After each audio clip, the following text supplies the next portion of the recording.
জয় গুরু।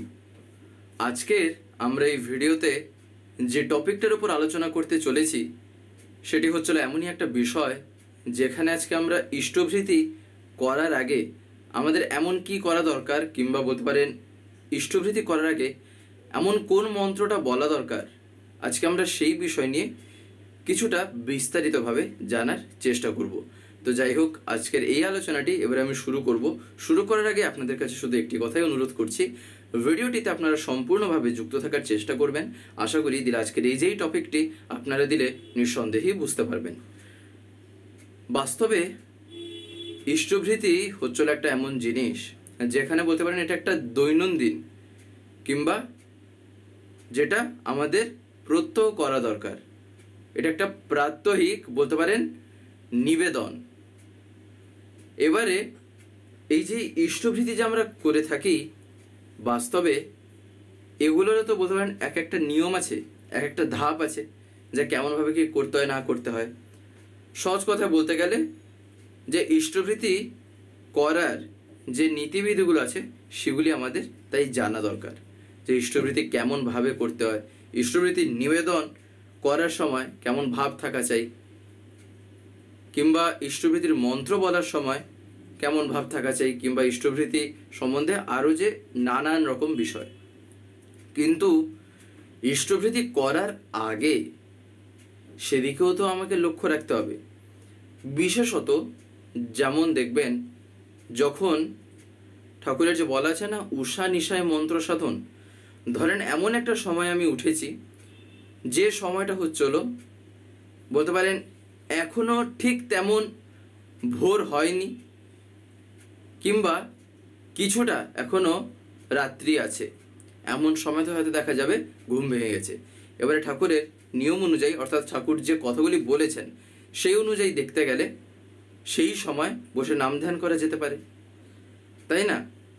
কিন্তু কথা হচ্ছে হলো, দেখবেন আমরা এই যে নাম ধ্যান করে থাকি কিংবা এই যে ইষ্টভৃতি করে থাকি, এগুলি সবই কিন্তু করছি কখন থেকে? যখন আমি জীবনে ঠাকুরকে পেয়েছি। তার আগে কি জানতাম? তার আগে আমি এসব বিষয়ে কোনো কিছুই জানতাম না। হ্যাঁ, ধ্যান সম্পর্কে একটু হয়তো শুনে থাকতে পারি, কিন্তু ঠাকুরকে ধরার পরে হয়তো সেই ধ্যানেই আমি আরও শিখলাম যে কেমনভাবে ধ্যানের সাথে নামটা করা দরকার, কেমনভাবে নাম ধ্যানের মধ্যে যে ইষ্ট চিন্তা করতে হয় সেটা শিখলাম। তো এরকম বিভিন্ন জিনিস আছে যেগুলি ঠাকুরকে ধরে আমি জানলাম, তাই না? ঠিক একই রকমভাবে যখন ধরেন আমি এবারে নাম ধ্যান করে উঠছি, নাম ধ্যান করে ওঠার সময় কিংবা ধরেন একদম সেই সময়টা ছিল ব্রাহ্ম মুহূর্ত, যে সময়টাকে ঠাকুর বলেছেন কি সবচাইতে বেস্ট টাইম যদি হয় তাও ছিল এই ব্রাহ্ম মুহূর্ত, যে সময় সাধন ভজন করলে সাংঘাতিকভাবে তার প্রভাব পড়ে আমাদের শরীর থেকে শুরু করে মনের উপর সব প্রত্যেকটা জায়গায়, তাই না? শারীরিকভাবে মানসিকভাবে সব কিছু রকম দিক দিয়ে যদি আমরা দেখি, তাহলে ব্রাহ্ম মুহূর্ত হচ্ছিল ঠাকুর বলছেন সবচাইতে শ্রেষ্ঠ সময়, অর্থাৎ সবচাইতে বেস্ট টাইম সাধন ভজনের জন্য। তাই যখন এবারে আমি নাম ধ্যান করে উঠছি কিংবা নাম ধ্যান করে ওঠার পর আমি ইষ্টভৃতি করতে যাব, ধরেন এইরকম একটা অবস্থা হতেই পারে। হয়তো এবারে অনেক ক্ষেত্রে ইষ্টভৃতি করার পরে হয়তো আমি নাম ধ্যান করছি, তেমনও হতে পারে।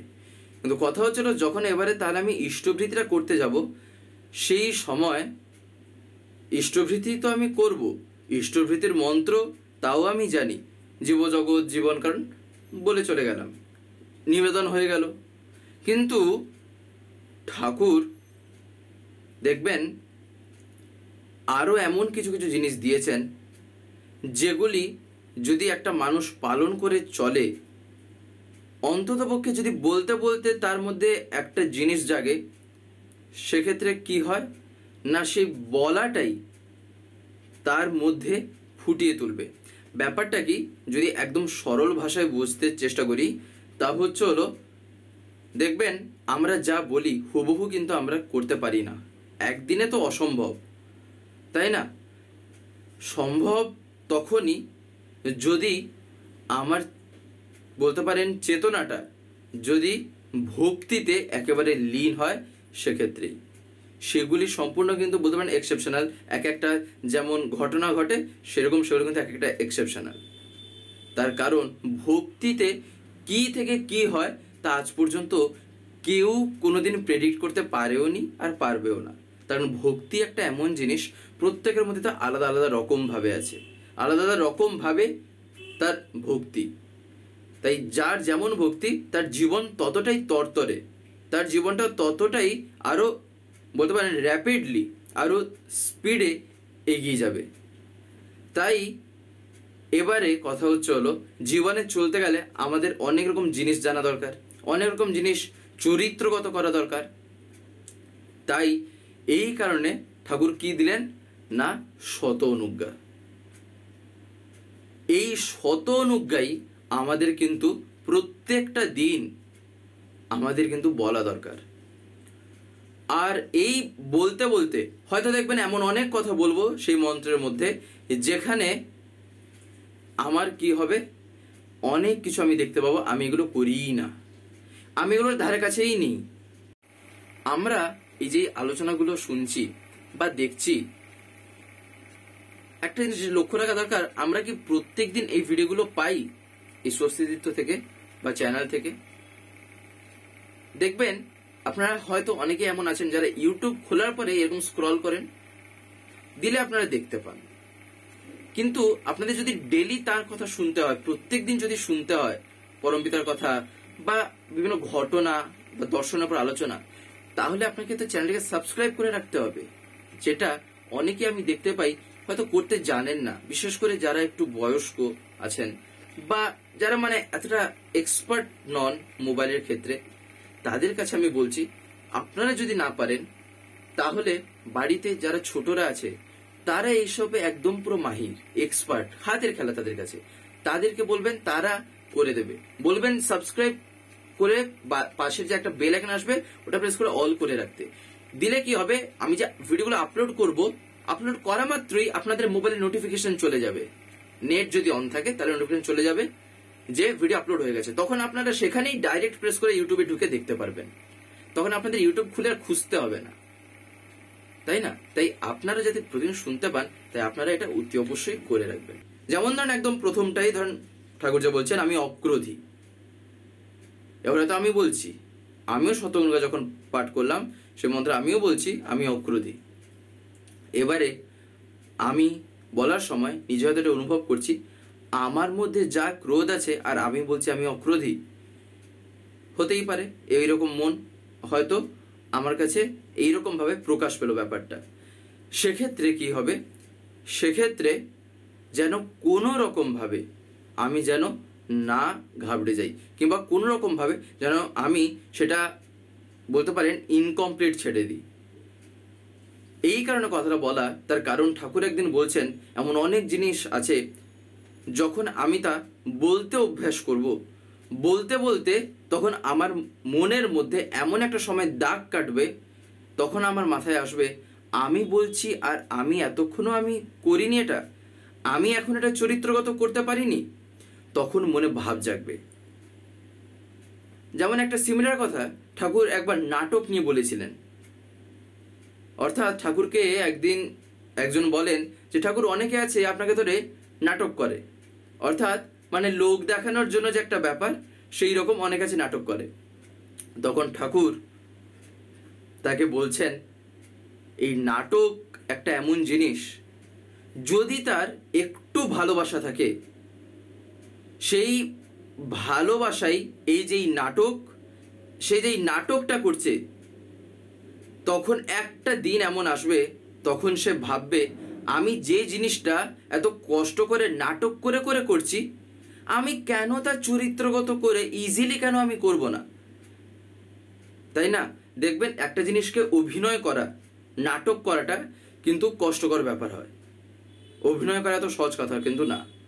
এবারে ধরেন সেই জিনিসটা কারোর মধ্যে অলরেডি এক্সিস্ট করছে, কারোর মধ্যে থেকে সেটা অলরেডি আগে থেকে চরিত্রগত আছে, সে করেছে, অভ্যাস করে মজ্জাগত করেছে সেটাকে। এবারে তার কাছে জিনিসটা সহজ হয়ে উঠবে নাকি যে অভিনয় করছে তার কাছে সহজ হবে ব্যাপারটাকে প্রকাশ করার জন্য? যা চরিত্রগত আছে সে অতি সহজে করে দেবে। তাই ঠাকুর বলছেন, তাই যে নাটকও করছে তাকে যেন আমি কোনো রকমভাবে বাধা না দিই, বরঞ্চ পারলে এমনভাবে তার দিকটাকে ঘুরিয়ে দিই যাতে সে অনুতাপ করতে পারে যে সে যে অভিনয় করছে এর চেয়ে 1000 গুণ ভালো এই অভিনয়টাকেই কেননা আমি চরিত্রগত করে নিই, দিলে আমার কাছে ব্যাপারটা আরো সহজে উঠবে, তাই না? আর তখনই কি হবে, তখনই সে কিন্তু বাস্তবে পরম পিতার মানুষ হয়ে উঠবে, তাই না? এই কারণেই এই যে শত অনুজ্ঞা যখন আমি বলবো, এমন অনেক কথা আসবে যেখানে আমি কি দেখব না, আমি এখনো পর্যন্ত সেই রকম হয়েই উঠিনি যেগুলো আমি বলছি। দেখবেন প্রথমেই সেখানে কি আছে, আমি অক্রোধী, আমি অমানী, আমি নিরলস, কাম লোভ জিত বশী, আমি ইষ্টপ্রাণ, সেবাপটু, অস্থি বৃদ্ধি যাজন জৈত্র পরমানন্দ, উদ্দীপ্ত শক্তি সমৃদ্ধ, তোমারই সন্তান, প্রেম ও পুষ্ট, চিরচেতন, অজর অমর, আমায় গ্রহণ করো, প্রণাম ল। এইটা হলো শত অনুজ্ঞার বলতে পারেন যে পাঠটা আমরা করে থাকি। আপনারা যদি চান বলতে পারেন, যারা যারা জানেন না আর কি তাদের ক্ষেত্রে বলছি, আপনারা আরেকবার ব্যাক করে এটা শুনে নিতে পারেন। দরকার পড়লে যদি না জানা থাকে, একেবারেই যদি না থাকে, তাহলে আপনারা খাতায় নোটও করে নিতে পারেন। তো যাই হোক, এবারে এইটা যে আমরা বলে থাকি এখানে, এবারে এই যে আমি অক্রোধী, যখনই বললাম হয়তো আমার মাথায় এলো আমার যা ক্রোধ, আমি যা দেখা যাবে হয়তো ধরেন অন্তত পক্ষে আমি তো নিজে জানি যে আমি কি আর কি না, তখন মনে মনে দেখবেন একটা বকবগানি চলে, মনে মনে একটা তখন কথা আসে, তখন জাগবে আমি আবার অক্রোধী। ঠিক আছে, আমার ক্রোধ প্রচুর, তো আমি তাও বলবো আমি অক্রোধী, যেহেতু ঠাকুরের বলা তাই আমি বলবো। আমি অমানী, আমি নিরলস, সব কিছু বলছি, এবার হয়তো দেখা যাবে আমার মধ্যে এগুলো কিছু একটা গুণ নেই, তাও যেন আমি এটা বলি, দিলে দেখবেন কি হয়, এর প্রভাব পড়বেই পড়বে, একদিনে, দুদিনে, 10 দিনে হয়তো না পড়তে পারে, কিন্তু এমন একটা সময় আসবে সেদিন যখন একটা পরিবর্তন ঘটবে, নিজে যখন আমি তা অনুভব করব, তখন আমি এই কয়েকটা বছর পিছিয়ে এসে এই দিনের কথা চিন্তা করব যে আমি সেদিন ভেবেছিলাম যে আমার মধ্যেকার পরিবর্তন আসবে, কিংবা আমি আর কি এগুলো করতে পারবো। তখন দেখবেন আনন্দ কেমন হয় মনে, আর সেই আনন্দ ভাষায় ব্যক্ত করা যায় না, এতটাই তখন মনটা আনন্দিত হয়ে ওঠে, ঠাকুরকে নিয়ে আনন্দ তখন আমি পাই। এই হচ্ছিল ঠাকুর ধরে চলা, এটাই হচ্ছিল ঠাকুরকে ধরে যখন আমি চলতে শিখছি, তখন আমার জীবনে যে পরিবর্তন বলতে আসলে কি ঘটে হচ্ছিল আমার জীবনটা আরো বেড়ে ওঠে, আমার জীবনটা আরো বলতে পারেন বিবর্তনের পথে এগিয়ে যায়। আমরা ইভলিউশনের কথা বলি, তো ঠাকুর বলছেন সেই ইভলিউশনটা আনা চাই আগে নিজের ব্যক্তিত্বের মধ্যে, নিজের পার্সোনালিটির মধ্যে, ক্যারেক্টারের মধ্যে, আর এর ভিতর দিয়ে তো একটা জীবন বেঁচে থাকবে আর বেড়ে উঠবে। আর এইরকম করতে করতে যখন এক একটা জীবন যখন আস্তে আস্তে এরকম হবে, তখন ভাবেন তো, আমি স্বর্গের কথা বলি যে স্বর্গে বিশাল শান্তি, কিংবা বলতেন স্বর্গের যে দৃশ্য দেখবেন, এসব বলা হয় না, এই যে কাহিনীটা নিয়ে আছে বা ঘটনা টটনা যে বলা হয়, দেখবেন তাতে এইসব কথা বলা হয় যে স্বর্গের সেই একটা আলাদা রকমভাবেই বিবৃতি করা হয় স্বর্গকে। ঠাকুর বলছেন তখন স্বর্গ ধরার বুকে নেমে আসবে, তখন আমি এই পৃথিবীতেই স্বর্গ দেখিয়ে দিতে পারবো মানুষকে, আমি নিজেও দেখব, বাকিরাও দেখবে, তখন এমন অনুভূতি জাগবে। তাই এই যে শত অনুজ্ঞা, এটা কিন্তু আমাদের প্রত্যেকেরই বলা দরকার, অন্তত পক্ষে যেন আগে অভ্যাস করি এটা বলার জন্য।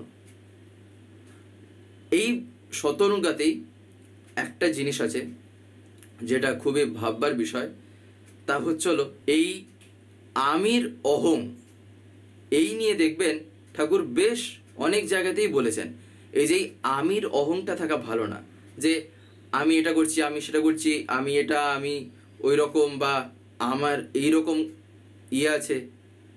কিন্তু এই শত অনুজ্ঞায় আমি অক্রোধী, আমি অমানী, আমি নিরলস, সব কিছুতেই আমি আমি আমি আমি ঠাকুরের তাহলে কেন বললেন? এইটা একটা হয়তো মনে জাগতে পারে যে ঠাকুর অন্য জায়গাতে বলছেন যে আমির অহংটা থাকা ভালো না, আর এখানে ঠাকুর বলছেন শতনগায় যে সবকিছু আমি। তাহলে ব্যাপারটা ঘটলো কি? যেটা ঠাকুর এখানে অ্যাকচুয়ালি বলেছেন তা হলো দুটো বিষয়টাকে ঠাকুর কখন কেমন ভাবে বলেছেন আগে ওইটা লক্ষ্য রাখতে হয়। ঠাকুর যে সেখানে বলেছেন যেসব জায়গায় যে আমির অহংটা থাকা ভালো না, সেগুলি কেমন? আমরা অনেকেই দেখবেন আমাদের এই কর্মকে নিয়ে অহংকার করে বসি যে আমি এইটা করেছি, আমি ওইটা করেছি, তাই আমি এইটা পারবো, আমি ওইটা করতে পারবো, এটা আমার দ্বারা হবেই হবে। এই যে জিনিসগুলো ঠাকুর বলছেন এই রকম অহংটা থাকা কিন্তু ভালো না। এইটা জীবনটাকে কিন্তু ক্ষয় করে দিতে পারে। তার কারণ এই জিনিসগুলোই জীবনে বাধার সৃষ্টি করে। ঠাকুর তাই সেক্ষেত্রে বলেছেন যে এই রকম আমির অহং থাকা ভালো না। যখন আমার মনে এই ভাব যেদিন জাগবে যে এখানে আমি বলতে তো আমার ঠাকুরই হচ্ছেন আমার জীবনের সব কিছু, আমার প্রিয় পরমই হচ্ছেন আমার জীবনের সব কিছু, তিনি দয়া করে যা করা করে নিচ্ছেন আমি শুধু তাই করছি, আমি তো নিমিত্ত মাত্র, তাছাড়া আর আমি কি। এক্ষেত্রে দেখবেন এইরকম চিন্তা করলে কি হয়, আর অহংকার জাগে না। আর এই শতনগায় যে ঠাকুর যেখানে বললেন যে আমি অক্রোধী, আমি অমানি, আমি নিরলস, এই আমিগুলো কেন ঠাকুর বলেন? যাতে আমি এইরকমটা হয়ে উঠি। আর এইগুলো বাস্তবে একটা মানুষের বাঁচাবার ক্ষেত্রে কি করে না পোষণ দেয়। এইগুলো একটা মানুষের যে বাঁচতে গেলে বাড়তে গেলে যা যা জিনিসের প্রয়োজন, সেইগুলো হচ্ছিল এই জিনিস। যেমন একটা পেটের জন্য আমি পেটকে খাবার দিচ্ছি তো ঠিকই, কিন্তু কেমন ধরনের খাবার দিচ্ছি সেটা দেখা দরকার। যদি এমন কিছু খাবার দিই যেটা আমার শরীরটাই খারাপ হয়ে যাবে, তাহলে সেক্ষেত্রে সেই খাবারটা কি সত্তা উপযোগী হলো? কিংবা সত্তার ক্ষেত্রে কি তা ভালো কিছু নিয়ে আসতে পারলো তো না, অথচ সেটাও তো একটা খাবার ছিল, তাই না? ঠিক একই রকম ভাবে এই যে শতনগে যে কথাগুলি ঠাকুর বলেছেন, এইগুলো চরিত্রগত করলে জীবনটাই আরো বেড়ে উঠবে। তো যাই হোক, আজকের এই ভিডিওটা এবারে আমি এখানে শেষ করবো। শেষ করে আপনাদের কাছে একটি কথাই বলবো, যদি আজকের এই ভিডিওটি আপনাদের ভালো লেগে থাকে তাহলে একটি লাইক করে দেবেন, সবার ভিতরে শেয়ার করে দেবেন, কেমন লাগলো নিচে একটি কমেন্টে লিখে জানাবেন। আর যদি চ্যানেলটিকে এখনো সাবস্ক্রাইব করে না থাকেন তাহলে অতি অবশ্যই চ্যানেলটিকে সাবস্ক্রাইব করে পাশে বেল আইকন প্রেস করে অল করে রাখতে একেবারেই ভুলবেন না, আরো এরকম বিভিন্ন নতুন এবং ইন্টারেস্টিং ভিডিও সবার আগে পাওয়ার জন্য। জয় গুরু, বন্দে পুরুষোত্তমম।